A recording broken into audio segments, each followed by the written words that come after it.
Tantor Audio, a division of Recorded Books, presents The Manager's Path, a guide for tech leaders navigating growth and change, by Camille Fournier, narrated by Janet Metzger. Introduction. In 2011, I joined a small startup called Rent the Runway. It was a radical departure for me to go from working on large distributed systems at a big company to working with a tiny engineering team with a focus on delivering a great customer experience. I did it because I thought the business was brilliant, and I wanted a chance to lead. I believed that with a little luck and some hard work, I could get that leadership experience that I was so eager to have. I had no idea what I was getting myself into. I joined Rent the Runway as a manager without a team, a director of engineering in name, and something closer to a tech lead in practice. As is often the case with startup life, I was hired to make big things happen and had to figure out myself what that might look like. Over the next 4 years, my role grew from managing a small team to running all of engineering as CTO. As the organization scaled, so did I. I had mentors, coaches, and friends who provided valuable advice, but no one was there to tell me specifically what to do. There was no safety net, and the learning curve was brutal. When I left the company, I found myself bursting with advice. I also wanted a creative outlet, so I decided to participate in National Novel Writing Month, which is a challenge to write 50,000 words in 30 days. I attempted to write down everything I had learned over the past 4 years, everything I had personally experienced, and several observations I'd made watching others succeed and struggle. That project turned into the book you are listening to now. This book is structured to follow the stages of a typical career path for an engineer who ends up becoming a manager. From the first steps as a mentor to the challenges of senior leadership, I have tried to highlight the main themes and lessons that you typically learn at each step along the way. No book can cover every detail, but my goal is to help you focus on each level individually, instead of overwhelming you with details about challenges that are irrelevant to your current situation. In my experience, most of the challenge of engineering management is in the intersection of engineering and management. The people side is hard, and I don't want to sell the challenges of those interpersonal relationships short. But those people-specific management skills also translate across industries and jobs. If you are interested in improving on purely the people management side of leadership, books like First, Break All the Rules are excellent references. What engineering managers do, though, is not pure people management. We are managing groups of technical people, and most of us come into the role from a position of hands-on expertise. I wouldn't recommend trying to do it any other way. Hands-on expertise is what gives you credibility and what helps you make decisions and lead your team effectively. There are many parts of this book dedicated to the particular challenges of management as a technical discipline. Engineering management is hard, but there are strategies for approaching it that can help make it easier.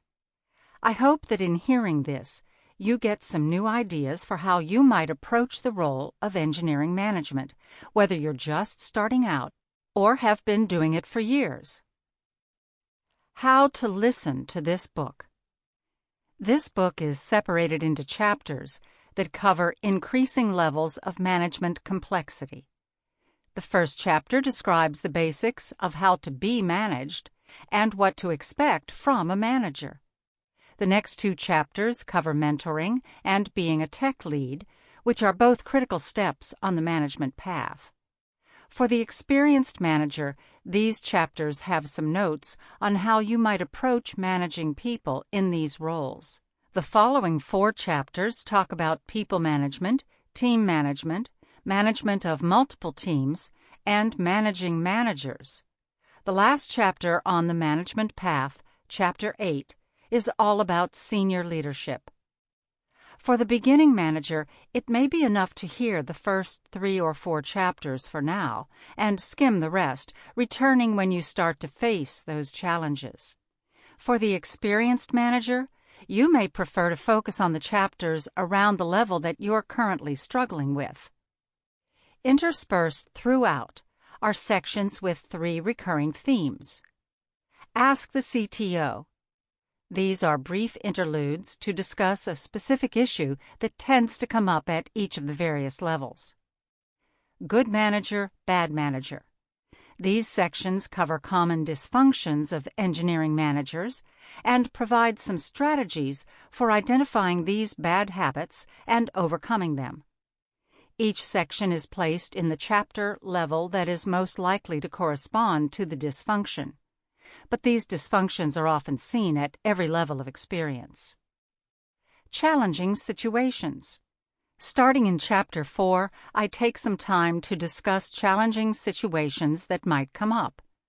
Again, while these are roughly placed with the level that is most appropriate, you may find useful information in them regardless of your current level. Chapter 9 is a bit of a wild card, aimed at those trying to set up, change, or improve the culture of their team. While it was written from a perspective of a startup leader, I think that much of it will apply to those coming into new companies or running teams that need an uplift in their culture and processes. More than an inspirational leadership book for a general-purpose audience, I wanted to write something worthy of the O'Reilly imprint, something you can refer back to over time in the same way you might refer to Programming Perl.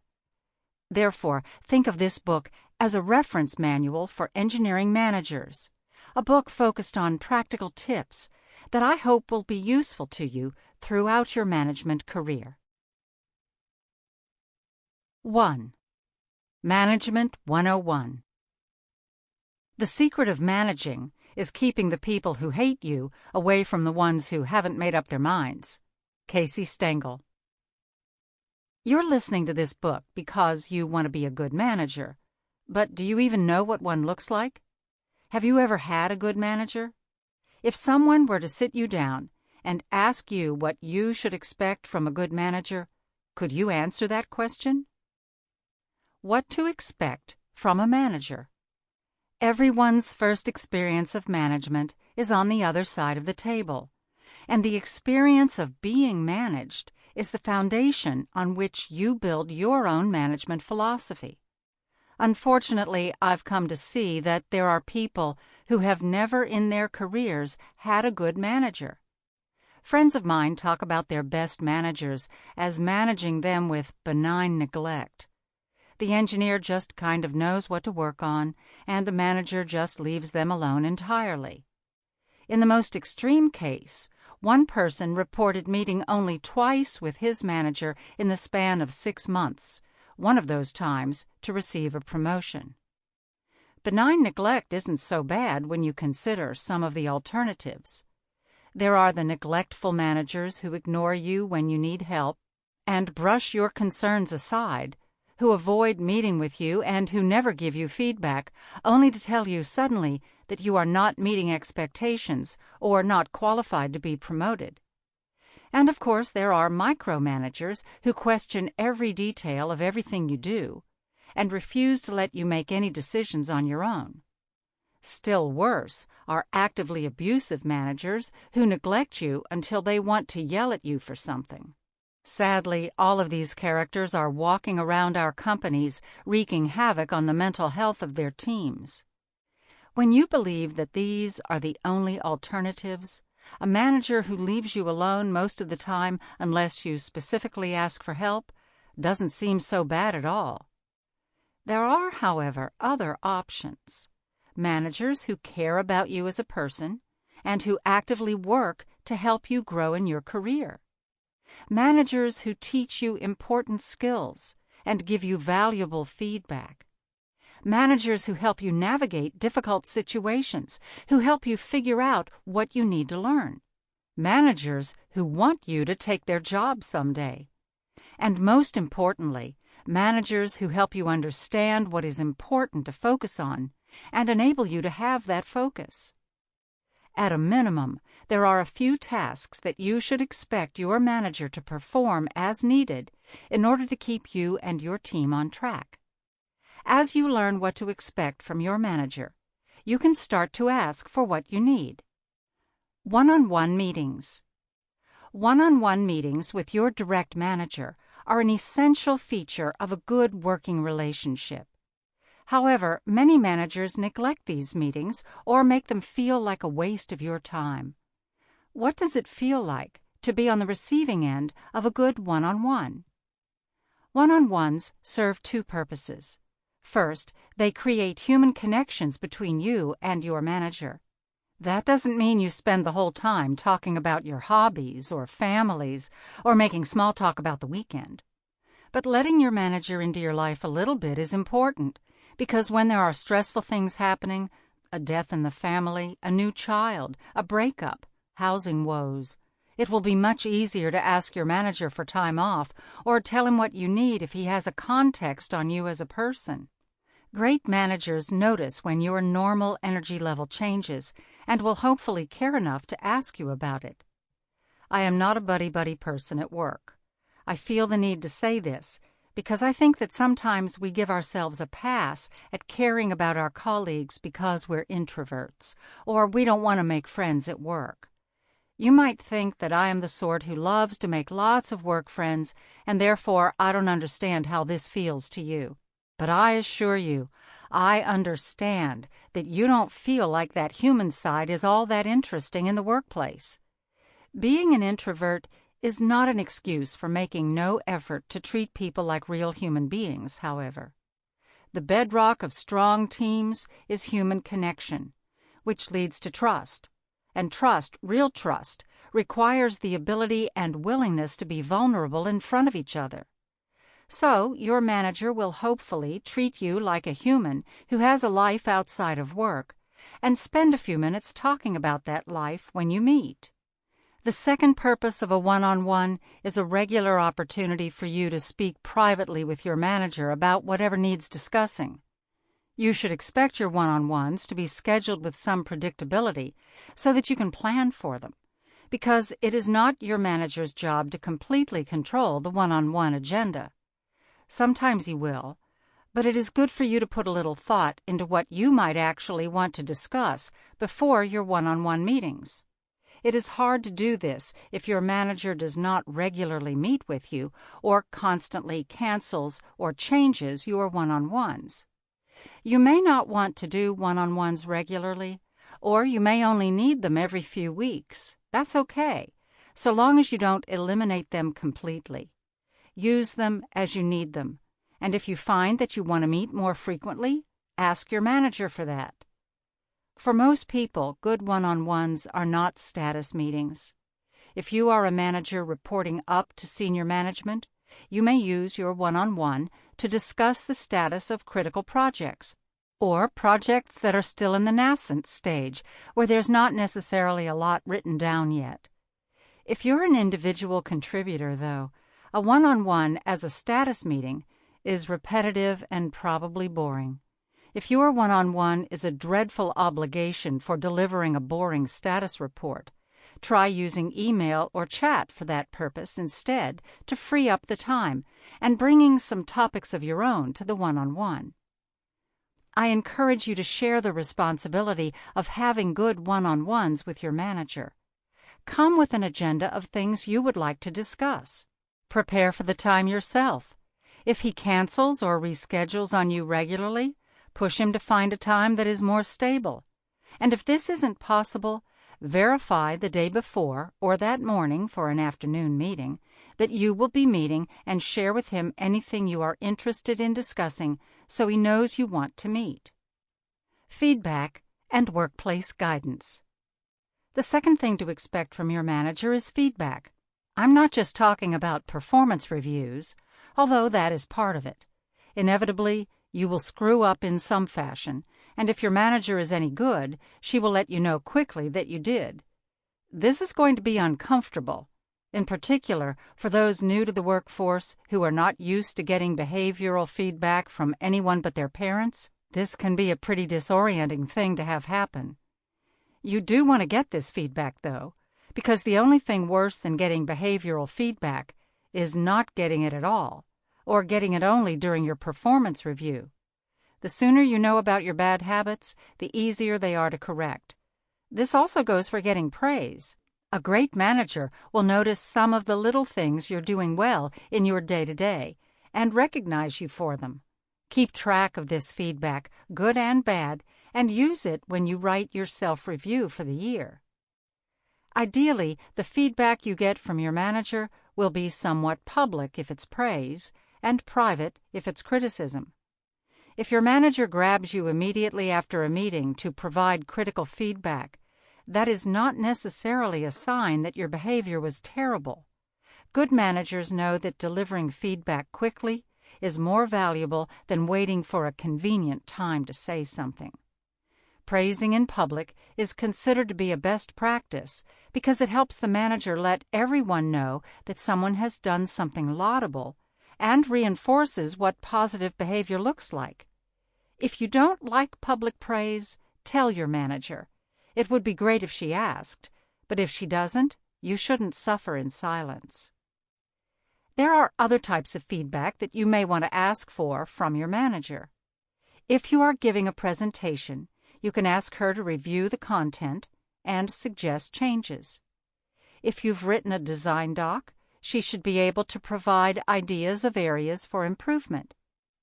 As engineers, we get code feedback mostly from our peers, but you will do things other than code, and your manager should act as a resource to help you improve those things. Asking your manager for advice is also a good way to show that you respect her.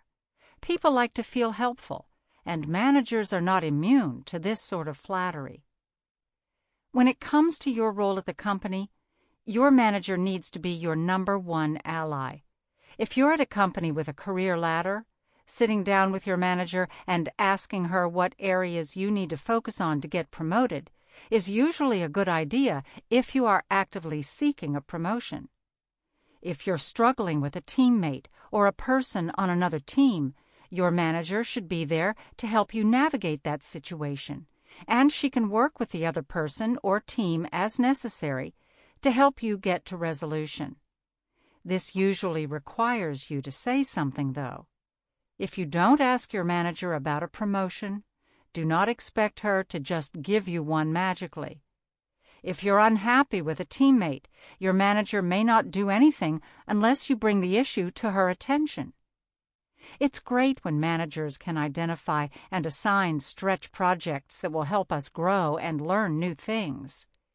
Beyond assigning stretch projects, though, good managers will also help you understand the value of the work you're doing, even when it is not fun or glamorous. Your manager should be the person who shows you the larger picture of how your work fits into the team's goals and helps you feel a sense of purpose in the day-to-day work. The most mundane work can turn into a source of pride when you understand how it contributes to the overall success of the company. As you become more senior, the amount of personal feedback you get, both good and bad, is likely to decrease. You are operating at a higher level, and your manager is operating at a very high level. Expect the type of feedback to change somewhat from personal feedback to team or strategy-related input. It's even more important as you become more senior that you feel comfortable driving your one-on-ones and bringing topics for discussion or feedback to your manager, because she is otherwise unlikely to spend a lot of time on this outside of performance reviews. Training and career growth. As the main liaison between you and the bureaucracy of the company, your manager holds some responsibility for helping you find training and other resources for career growth. This may be helping you find a conference to attend or a class to take, helping you get a book you need, or pointing you to an expert somewhere else in the company who can help you learn something. The role of manager as the person who provides mentoring and training is not a universal expectation. In some companies, these areas are entirely managed by a training arm that you can tap into directly. Some companies are too small to have the money to provide much training, or don't think it's a necessary perk to offer employees. Whatever kind of company you work for, expect that you are responsible, for the most part, for figuring out what types of training you want. This is especially true for individual contributors looking for training in technical areas. Your manager is unlikely to just have a list of interesting conferences or training opportunities at his fingertips. The other way your manager will contribute very directly to your career growth is via promotion and probably compensation. If your company has a promotion process, your manager will be involved in it in some fashion. For companies that do promotion via committee, your manager will guide you through the process of preparing your promotion packet, the set of materials that the committee will review. If your manager or the management hierarchy determines promotions directly, your direct manager will be essential in advocating for your promotion and getting it approved. In whatever way promotions happen, your manager should have an idea of whether you are qualified to be promoted. When you are interested in being promoted, it's very important to ask your manager for specific areas to focus on in order to get that promotion. Managers usually cannot guarantee promotions, but good managers know what the system is looking for and can help you build those achievements and skills. Again, this only goes so far. At more senior levels of work, opportunities for promotion are much more rare, and your manager may need you to find and propose the achievements that qualify you for the next level. Ask the CTO. Big ambitions. I've just started working, but I already know that my career goal is to someday become a CTO myself. What should I be doing now to make that possible? The very first thing you need to learn is how to work. Maybe you know this already, but when I was first out of college, I didn't really know how to do the job at all. Because the day-to-day work of tech is very different from school, there are probably a bunch of things you will learn about the process of being a working engineer. My specific advice would be to seek out a workplace where you can get mentorship and training in the aspects of doing the job, such as testing, project and product management, and collaboration, as well as learn new technical skills. You want to build a strong foundation of skills because you will need them to succeed. I also advise you to find the best managers and mentors you can and watch them work. Try to find people to work for who push you to succeed but also reward you for success, who inspire you to stretch yourself. Realize that stretching yourself is about more than just learning new technologies. Great CTOs have strong communication skills, project management skills, and product sense, in addition to good technical sense. However, you also want to spend a lot of time writing code and getting really good at understanding how high-quality code is written. This will probably take a few years of focus, and you can't rush it. In addition, I encourage you to create and build a strong network of peers. One thing that early career engineers often don't appreciate is how their current peers will turn into their future jobs.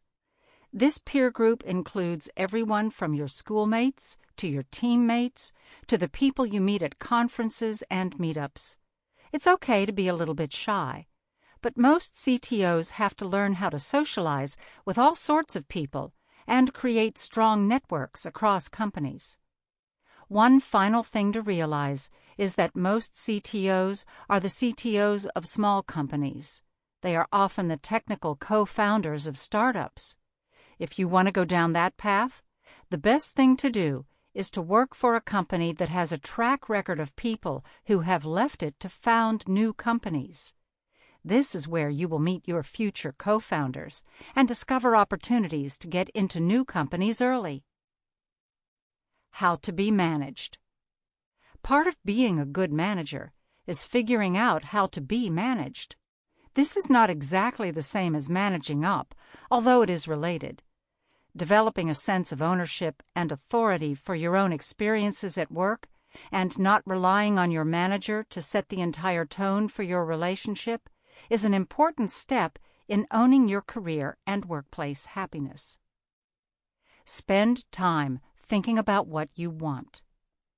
Your manager can point out opportunities for growth. She can show you projects. She can provide feedback on your areas of learning and development. But she cannot read your mind, and she cannot tell you what will make you happy. Whether you are brand new to the workplace or 20 years into your career, the onus of figuring out what you want to do, what you want to learn, and what will make you happy rests on your shoulders. You'll probably go through periods of career uncertainty in your life. Many people feel very uncertain in their first 2 to 5 years out of school as they settle into independent adulthood. I felt so unsettled that I went to grad school for a couple of years in what turned out to be a quest to find security in the familiar academic setting and an escape from a job I didn't know how to navigate well. I hit uncertainty again after climbing the technical ladder, only to feel somewhat powerless at a big company. And then I hit it again after climbing the management ladder, only to encounter the challenges of executive leadership. I expect I'll experience it every 5 to 10 years until I retire, given my track record. As you go through various stages of your career, you'll start to realize how much uncertainty there is in the world. It's a pretty universal truth that once you get the job you thought you wanted, the enjoyment eventually fades and you find yourself looking for something else. You think you want to work for that cool startup, and you get there only to find it's a mess. You think you want to be a manager, only to discover that the job is hard and not rewarding in the ways you expected. In all of this uncertainty, the only person you can rely on to pull through it is yourself. Your manager cannot do that for you. Use your manager to discover what's possible where you are, but look to understand yourself in order to figure out where you want to go next. You are responsible for yourself. Knowing yourself is step 1. Step 2 is going after what you want. Bring agendas to your one-on-ones when you have things you need to talk about. When you want to work on projects, ask. Advocate for yourself. When your manager isn't helpful, look for other places to get help. Seek out feedback, including constructive feedback on areas to improve. When that feedback comes to you, take it graciously, even when you don't agree with it. When you are persistently unhappy, say something. When you are stuck, ask for help. When you want a raise, ask for it. When you want a promotion, find out what you need to do to get it. Your manager cannot force work-life balance on you. If you want to go home, figure out how to get your work done and go home. Sometimes you will have to go against the cultural grain to set your own boundaries, and that will feel uncomfortable. On the flip side, sometimes if you want a bigger job, you will have to work more hours to get it. You will not get everything you ask for, and asking is not usually a fun or comfortable experience. However, it's the fastest way forward. If your manager is conscientious, he'll appreciate your candor. He may not be conscientious, or he may like you less for asking, and then you'll know that about your current situation. I can't guarantee you that it'll go well, but if you've set a goal for yourself, you owe it to yourself to do what you can to make it happen. Give your manager a break. This is a job. Your manager will be stressed out sometimes. She'll be imperfect. She will say dumb things, or do things that feel unfair or harmful to you. She'll give you work that you don't want to do, and get annoyed when you complain about doing it. Her job is to do the best thing for the company and the team. It is not to do whatever it takes to make you happy all the time. Sample complete. Ready to continue?